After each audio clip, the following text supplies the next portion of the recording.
Dewi Harnum, adik kandung Senopati Ajisaka yang menjadi penguasa tertinggi di kerajaan Niskala, berkunjung ke kerajaan Sanggam untuk menjumpai Raden Samba. Maksud dari kunjungan tersebut tidak jelas. Apakah hanya sekedar mengunjungi teman, ataukah terpikat oleh Raden Samba?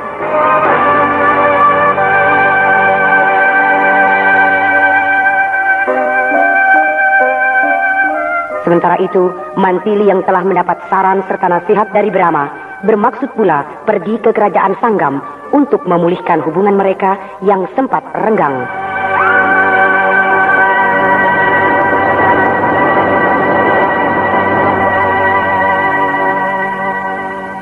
Daulat tuanku Kakang Brahma. Adikku Mantili, kemarilah. Daulat Kakang. Kau tunggu sebentar. Aku akan menulis surat untuk sahabatku Baginda Raja Sanggam. Daulat Kakang.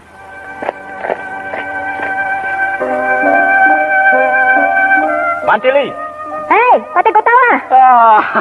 Kau sudah berpakaian tempur. Apakah kau akan melakukan perjalanan jauh? Saya mau ke kerajaan Sanggam. Oh iya? Iya, setelah saya pikir masak-masak, saya memang yang salah. Selama ini tidak memperhatikan perjuangan Samba di dalam meraih cita-citanya. Saya terlalu memikirkan cita-cita saya sendiri, tanpa peduli dan mau mengerti kepadanya. Syukurlah. Semoga kau dan Raden Samba mendapatkan kebahagiaan. Terima kasih, Mahapati. Tuanku Brahma sedang kemana? Sedang membuat surat untuk Baginda Raja Sanggam. Oh. Apakah Patih juga akan titip pesan untuk orang Sanggam? Begini ya. Sampaikan salam hangatku untuk Raden Samba. Dan jangan lupa pada hari penentuan untuk berkumpul di Gunung Jembar. Iya, akan saya sampaikan. Baginda Raja Sanggam pasti akan menugaskan Raden Samba yang memimpin pasukan perang ke Gunung Jembar. Tapi kerajaan Sanggam punya panglima perang? Iya, setidak-tidaknya Raden Samba yang ditugaskan mendampingi panglima tersebut. Iya. Sebab Raden Samba yang mengenal seluk-beluk wilayah kerajaan Kuntala sampai ke pelosok-pelosoknya. Ada Patih Kotawa. Daulat tuanku. Sudah lama? Baru saja tuanku. Nah, Mantili, sampaikan suratku ini untuk Baginda Raja Sanggam. Daulat Kakang. Di dalam surat itu aku hanya mengingatkan, jangan lupa hari penentuan di Gunung Jembar. Mantili. Iya, Daulat Kakang. Nah, berangkatlah. Hati-hati di jalan. Daulat Kakang, saya mohon pamit. Iya, aku merestuimu. Patih Kotawa, saya mohon pamit. Berangkatlah Mantili. Dewata bersamamu.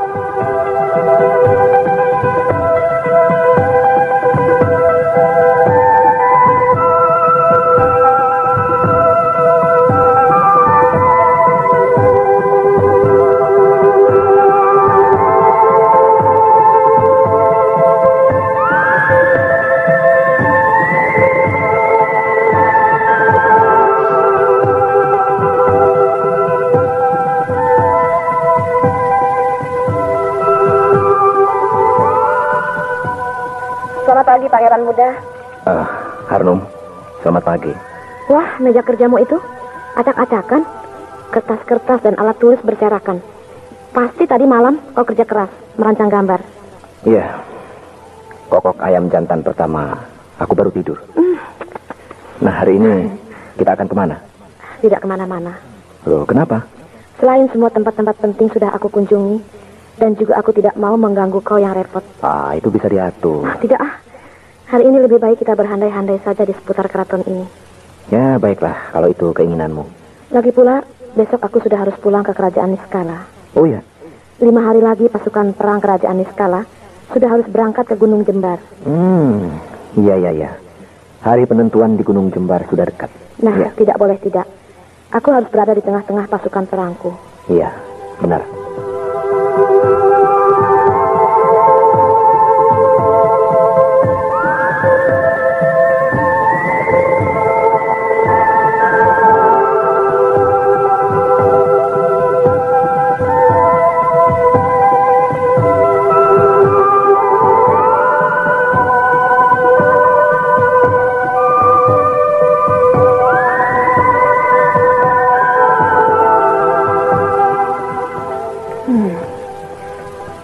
Kerajaan Sanggam ini semakin mempesona saja.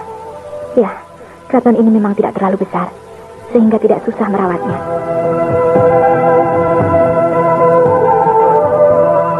Nah, itu pendopo mawar. Tempat tinggal Raden Samba. Pasti dia terkejut melihat aku datang. Kemudian menjadi gembira. Ya, aku tahu Raden Samba mencintaiku. Dan aku pun suka kepadanya. Rindu juga aku kepadanya. Aku mendengar suara orang tertawa. Oh, 2 orang. Satu laki-laki dan satu perempuan sedang tertawa di penduk pemawar itu. Iya, yang laki-laki itu Raden Samba. Lalu, yang perempuan itu siapa? Sepertinya aku pernah kenal suara itu. Siapa ya? Akan aku lihat. Tapi tidak baik mimpi. Lebih baik aku ke dapur mencari Emban. Pasti dia tahu siapa perempuan yang bersama Raden Samba itu.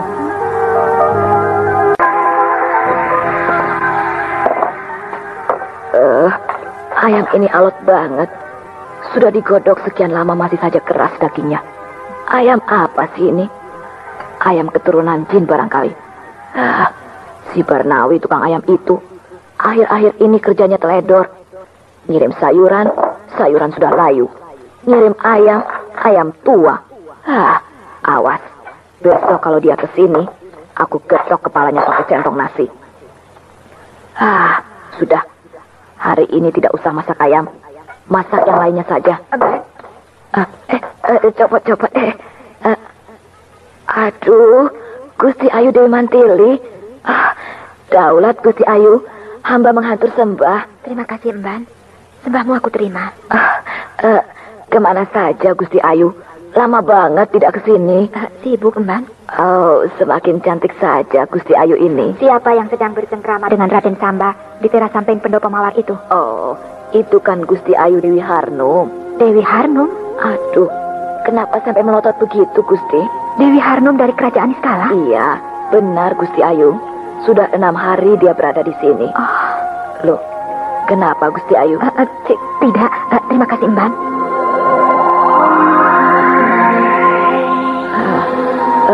Mau kemana Gusti Ayu? Mau pulang, kembali ke Madangkara. Di sini juga nanti mengganggu mereka.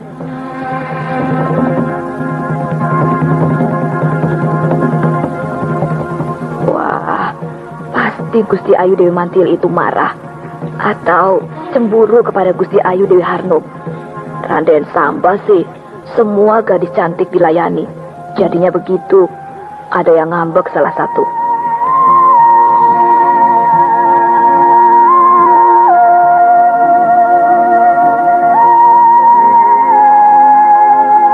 Tempat penting di kerajaan Sanggam ini. Semua itu sangat berkesan di hatiku. Terima kasih atas pujianmu. Ya, sampai bertemu kembali di Gunung Jembar. Selamat jalan, Harnum.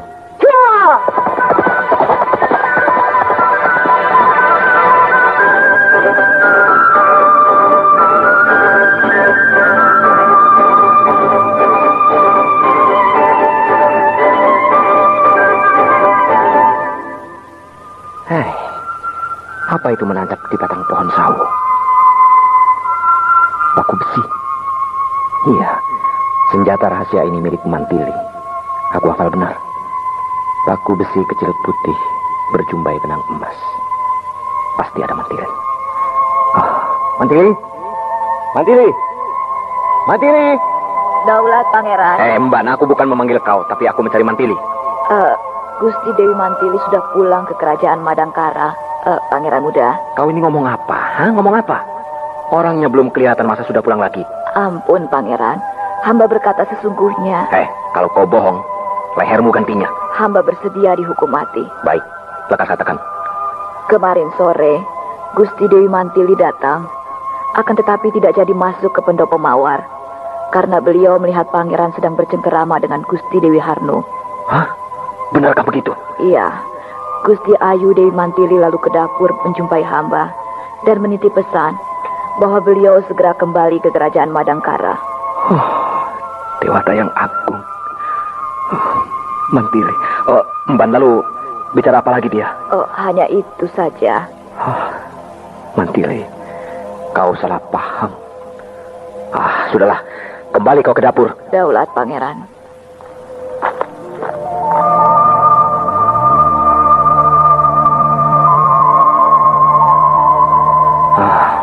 Mantili pasti marah, kecewa, cemburu. sakit hati, dan aku harus menjumpainya. Ya, aku harus segera berangkat ke kerajaan Madangkara untuk menjelaskan duduk persoalannya. Tapi tidak mungkin. Hari ini aku harus mempersiapkan angkatan perang kerajaan Sanggam. Sebab besok pagi sudah harus berangkat ke Gunung Jembar. Lalu bagaimana ini? Meskipun aku mempergunakan ilmu lari cepat, tapi tidak mungkin satu hari sampai di kerajaan Madangkara. Belum bertengkarnya dengan Mandiri. Belum lagi perjalanan pulangnya. Lebih baik ditunda saja dulu. Tugas negara lebih utama. Ya, nanti saja di Gunung Jembar aku bisa menjumpai Mandiri.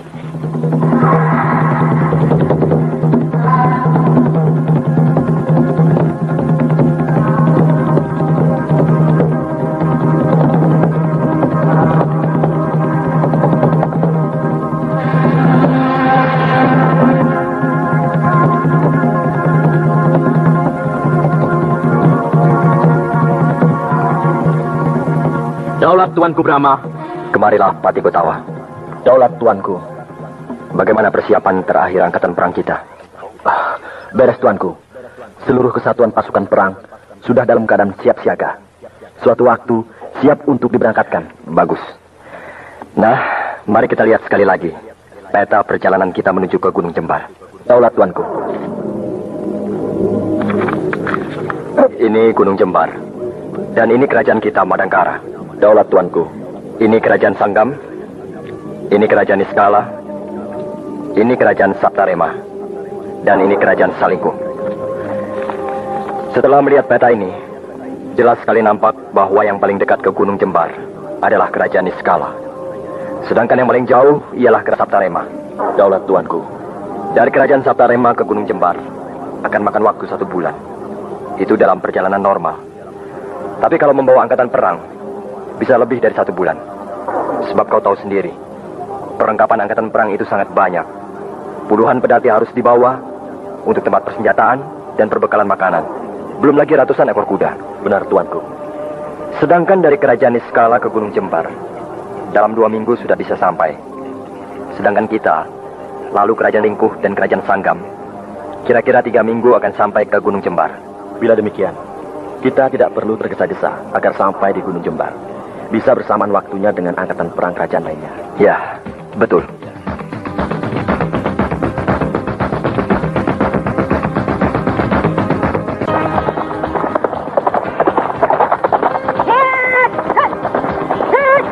Ayo, lebih cepat lagi. Ayo, Giba, lari. Lebih cepat lagi.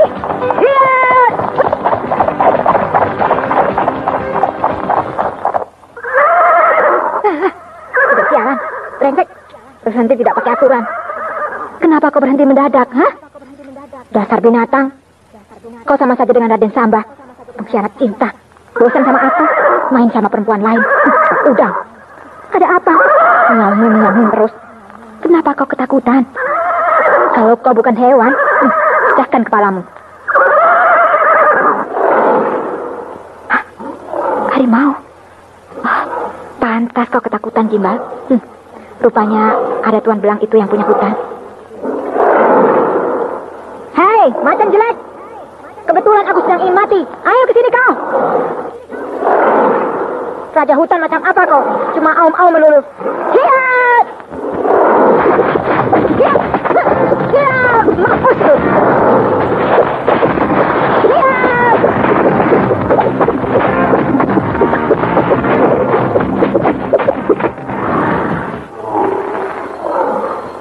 Macan jelek, tampangmu saja yang serem. Badanmu gede, tubuhmu belang-belang, tapi tenagamu tidak ada apa-apanya. Nah, Gimbal, si Raja Hutan itu sudah kocok. Iya ya, aku tahu kau ingin cepat meneruskan perjalanan. Tapi mau kemana? Kita ke Kuntala. Ya, mari kita ke Kerajaan Kuntala. Kerajaan Kuntala lah sumber malapetaka dari semua ini. Kerajaan Kuntala harus menebus sakit hatiku. Benar, Gimbal. Aku sakit hati. Aku kecewa. Aku marah. Aku... Ya! Kuntala! Harus kubakar! Aku ratakan kau dengan tanah! Ya!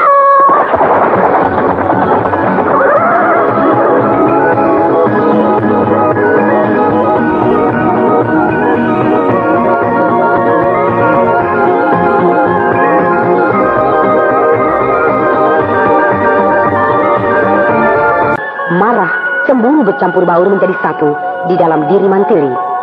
Dalam keadaan seperti itu, Mantili pergi tanpa arah tujuan. Namun di tengah jalan, pikirannya berubah ketika mengingat pada kerajaan Kuntala yang dianggapnya sebagai sumber malapetaka selama ini. Perasaan dendam timbul di hatinya. Segera dia memacu kudanya menuju ke kerajaan Kuntala untuk menghancur leburkan kerajaan Kuntala.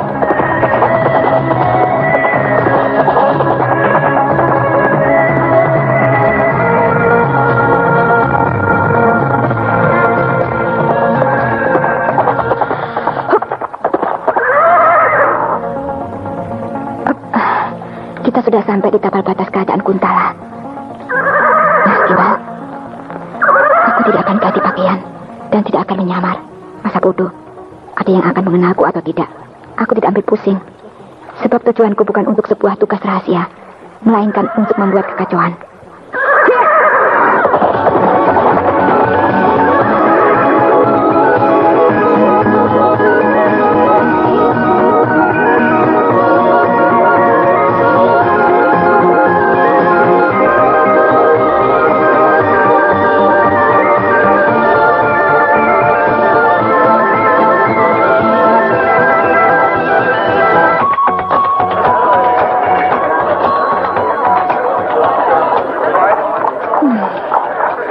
Pusat kota kerajaan kota ini tetap saja seperti dulu. Ramai, sibuk, bising. Ya, baik. Ketika masih diperintah oleh Sri Baginda Maharaja Kuntala atau diperintah oleh Tumenggung Raksa, tetap saja sama. Nah, itu ada rumah makan. Ya, dari kemarin perutku belum kemasukan nasi.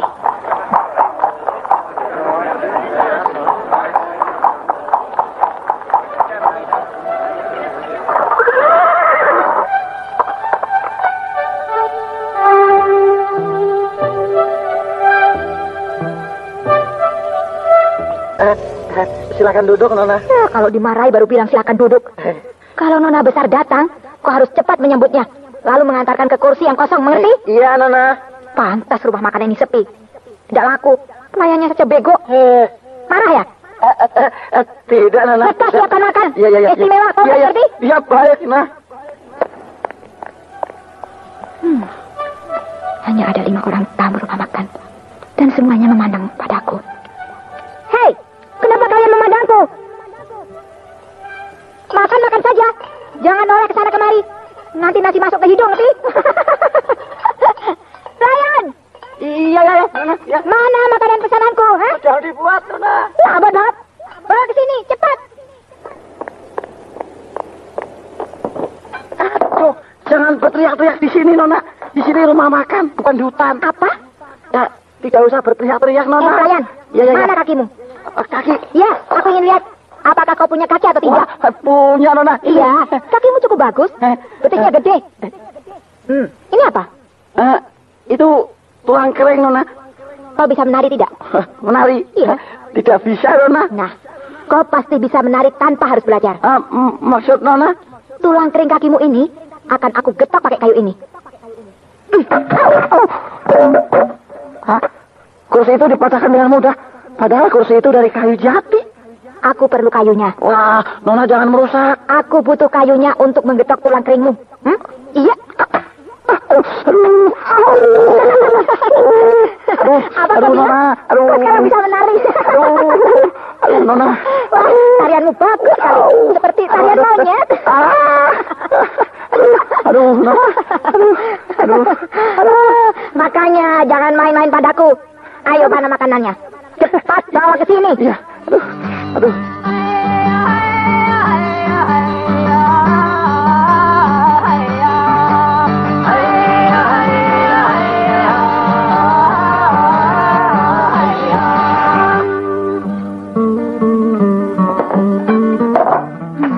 Kenyang.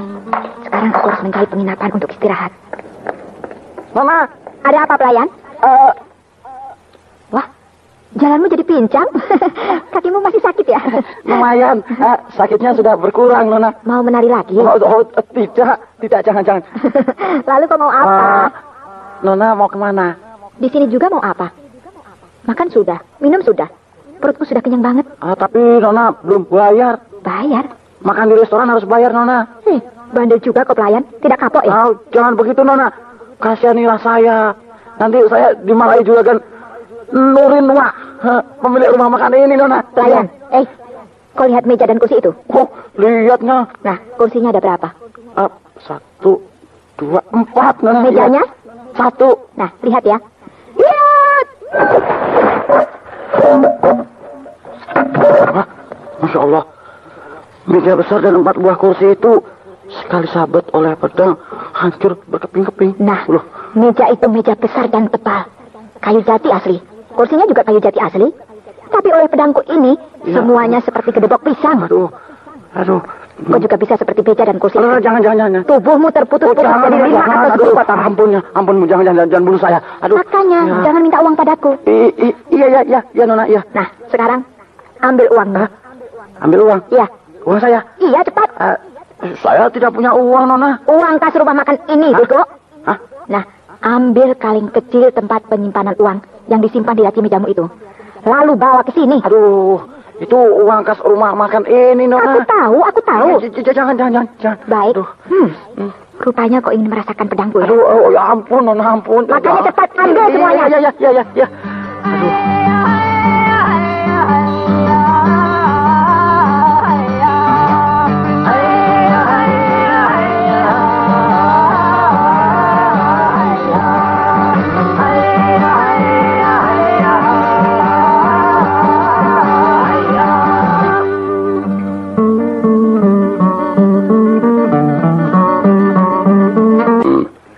Kursi yang paling besar dipatah-patahkan oleh tangannya dengan mudah, seperti mematahkan kerupuk. Tidak salah lagi, dia seorang tokoh sakti. Saya pun mengira begitu, Kanjeng. Lalu kemana dia sekarang? Pergi ke penginapan Tibra. Coba kau jajal dia, sampai di mana tingkat ilmu kedikjayaannya. Wah, saya sudah memerintahkan 10 orang anggota pasukan khusus untuk menyatroni dia di penginapan itu. Bagus, kita tunggu laporannya.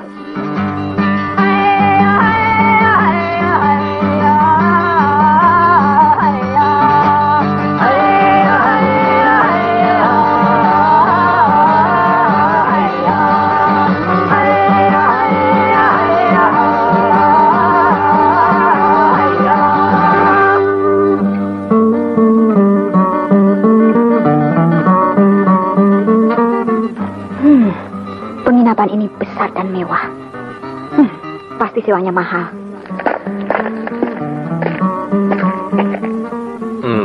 Mencari kamar, Nona? Tentu saja. Orang datang ke penginapan memangnya mau beli ikan asin. Tertawa jangan keras-keras. Kamu pemilik penginapan ini ya? Oh, bukan, Nona. Kami tamu. Lalu yang 3 orang lagi itu? Mereka teman-teman saya, Nona. Melihat tampangmu dan gayamu, cengar-cengir kayak kuda. Bisa mesem, kedap-kedip. Pasti kalian buaya darat. Nona bisa saja. Iya, kalian buaya darat yang doyan perempuan muda. Dan kalian pasti naksir aku. Lalu mau merayu. Oh, tidak perlu merayu. Kalau Nona suka menemani saya tidur malam ini, tidak ada masalah, bukan? Kalian 4 orang. Lalu siapa saja yang ingin tidur denganku? Saya. Wah, rebutan ya. Seperti bercacis. Terus terang, aku tidak mau melayani kalian 4 orang. Aku hanya mau salah seorang saja. Jadi kalian harus bertarung dulu. Siapa yang menang, boleh tidur dengan aku.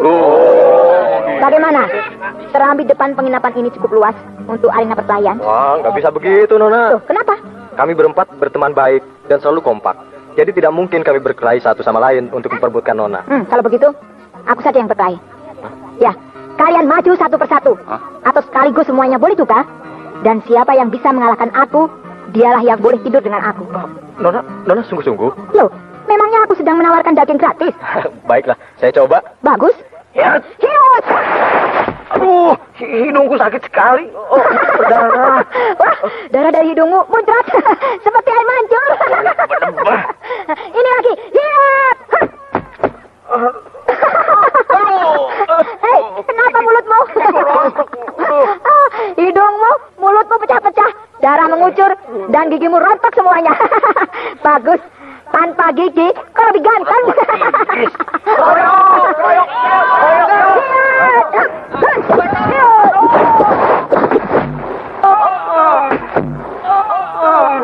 Hei, kenapa kalian bergelojotan di lantai semuanya? Mau apa lantai?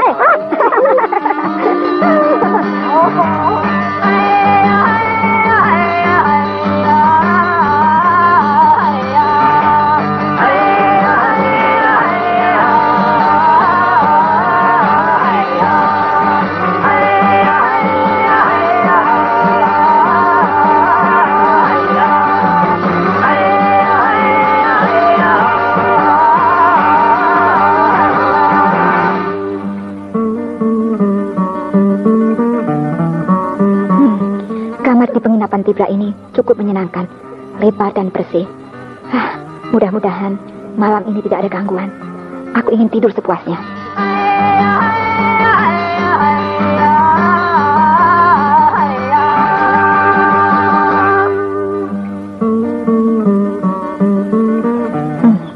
Lebih baik aku buka jendela itu, supaya udara malam yang segar masuk ke dalam kamarku ini.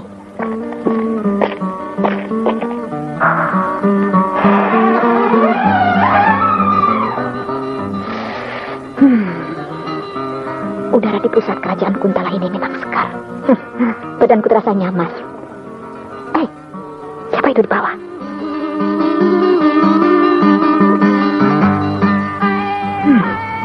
Sepuluh orang berpakaian seragam berkumpul di halaman penginapan ini. Mereka pasti 10 orang anggota pasukan keraton. Dan rupanya mereka sedang berbicara dengan 4 orang tamu yang tadi aku hajar.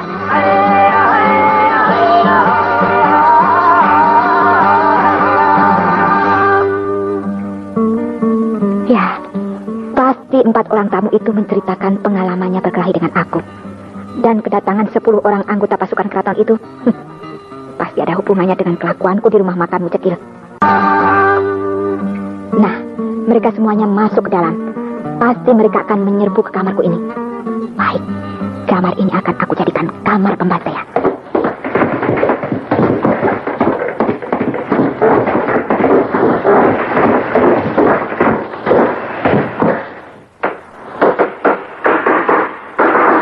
Tidak usah pakai gedar-gedar, masuk saja.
Sialan, kamar tidurku jadi berantakan. Kasur, spray, piring, lemari pakaian, awut-awutan semuanya. Dan ini lagi, 4 mayat anggota pasukan keraton bikin sumpek saja. Lebih baik kulimparkan saja mayat-mayat ini keluar ke jalanan.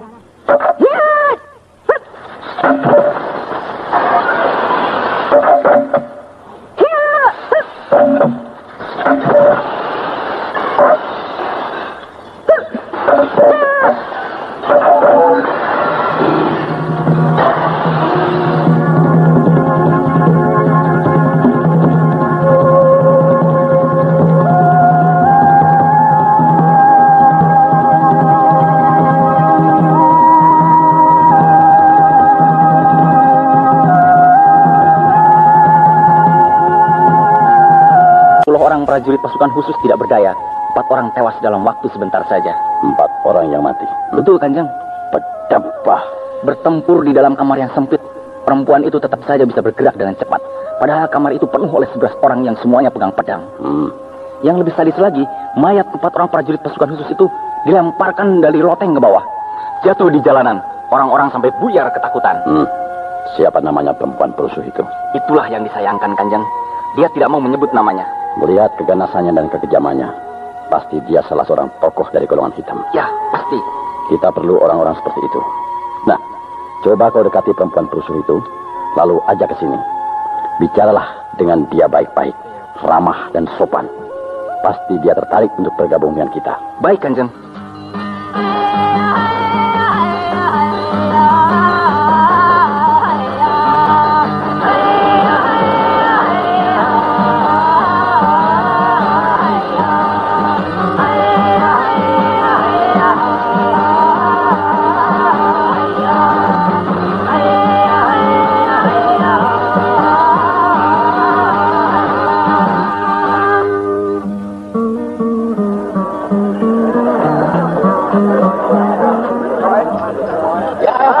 Nomor 5.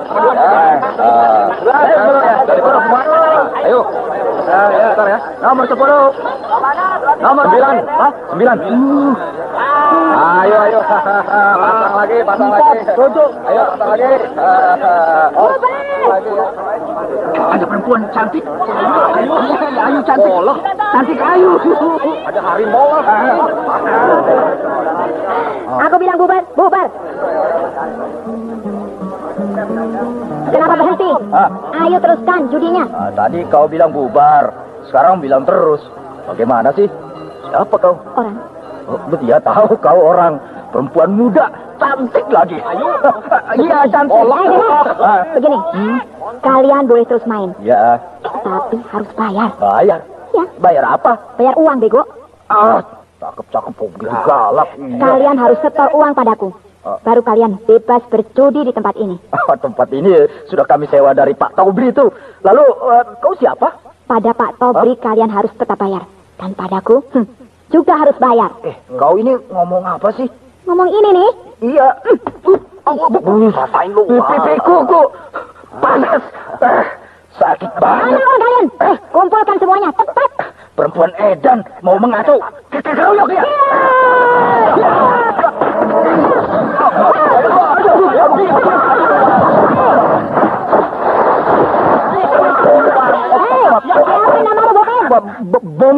Bom bongkeng. Nah, bongkeng. Ya. Semua tempat judi di kota ini harus setor uang padaku. Tiap hari 10 ringgit, ngerti? 10 ringgit? Iya. Bilang pada semua bandar judi harus setor uang pada Mantili alias si pedang setan. Kalau ada yang membangkang, lehernya putus.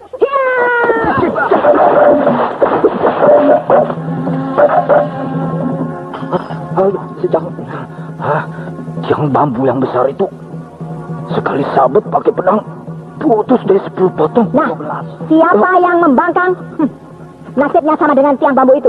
Badannya dipotong-potong jadi 10 potong. Pedang setan. Iya, pedang setan.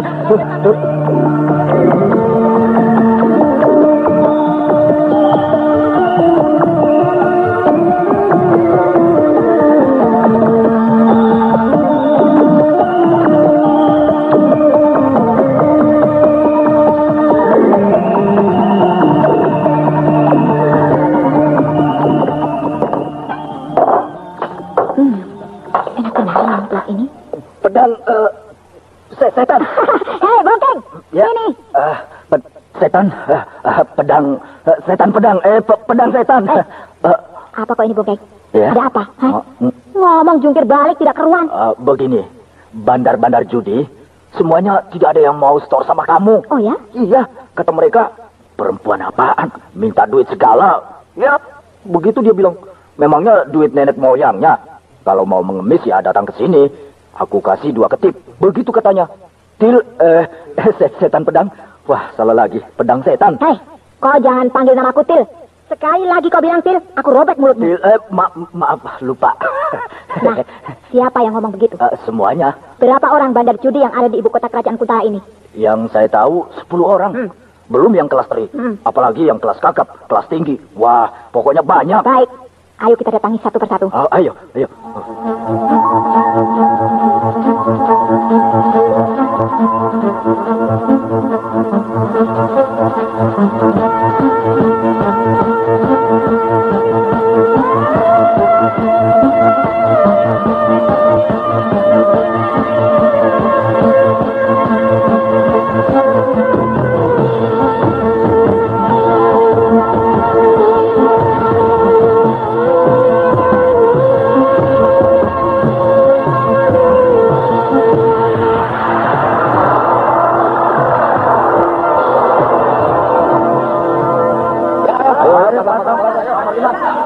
Itu bandarnya, pakai baju merah.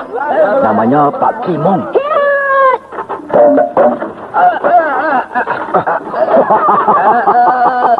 Mampus kau, Pak Kimong. Mencret kau. Perutmu diinjak-injak kayak begitu, eh? Hei, bandar judi tengik. Ini, aku si pedang setan. Setiap seminggu sekali, kau harus setor uang padaku. 2 ringgit. Bongkeng, ambil uangnya, semuanya. Beres. Hore!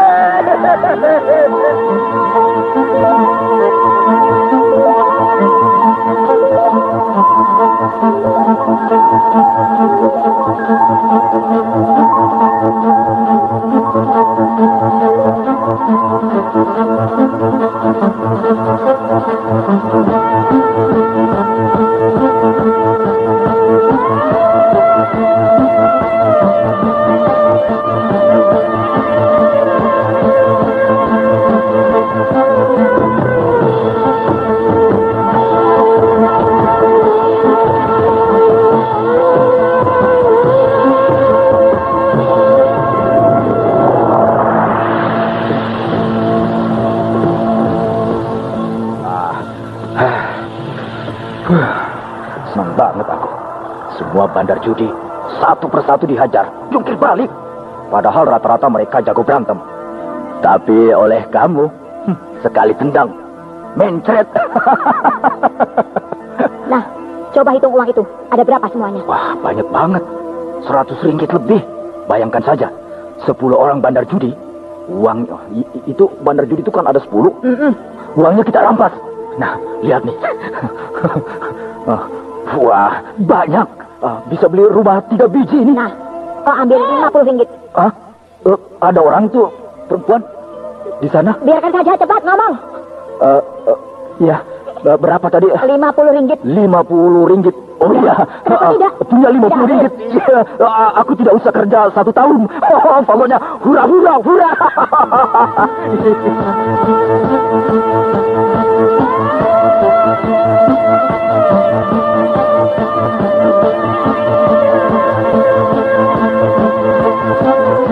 Di balik rumpun tanaman bunga di dalam taman kota atau di tong sampah.